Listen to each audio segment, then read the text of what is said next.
में किसी को नजरबंद करके रखा जाता है उस समय भी यह याचिका जारी हो सकती है। इसका मतलब क्या हुआ? इसका मतलब यह हुआ कि वो जहां भी नजरबंद है वहां से उसे कोर्ट आदेश दे सकता है कि जाइए और 24 घंटे में उसे प्रस्तुत करिए।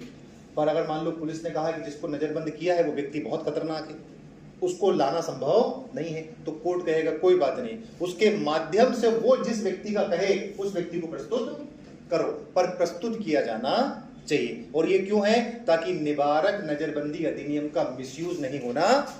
नहीं तो याद है ना, निवारक नजरबंदी अधिनियम का मिसयूज वर्तमान में हमने निवारक नजरबंदी के तहत यूएपीए एक्ट का निर्माण कर रखा है। वो किसके लिए है?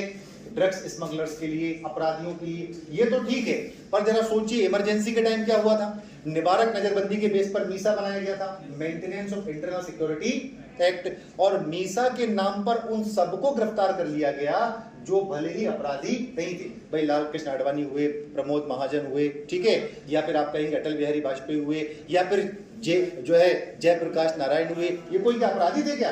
नहीं, पर मीसा के आधार पे इनको गिरफ्तार कर लिया गया। इंटरनल सिक्योरिटी का आधार बता करके इनको गिरफ्तार कर लिया गया। समझ गए? इसीलिए जब इंदिरा गांधी ने इमरजेंसी लगाई थी भारत में, इसीलिए उन्होंने, मैंने आपको बताया था कि अनुच्छेद 32 और अनुच्छेद 226 दोनों को निलंबित कर दिया। क्योंकि अगर 32 निलंबित नहीं हुआ तो 19 निलंबित हो गया है, यानी व्यक्ति घूम फिर नहीं सकता, बोल नहीं सकता, तो कोई बात नहीं, 21 का बहाना लेके कोर्ट चला जाएगा, 21 का जीवन जीने का अधिकार, 22 का बहाना लेके कोर्ट चला जाएगा। और 22 क्या बोल रहा है कि व्यक्ति को तुरंत रिहा करना पड़ेगा। इसीलिए इमरजेंसी के टाइम 32 और 226 दोनों को निलंबित कर दिया गया था, यानी व्यक्ति कोर्ट जा ही।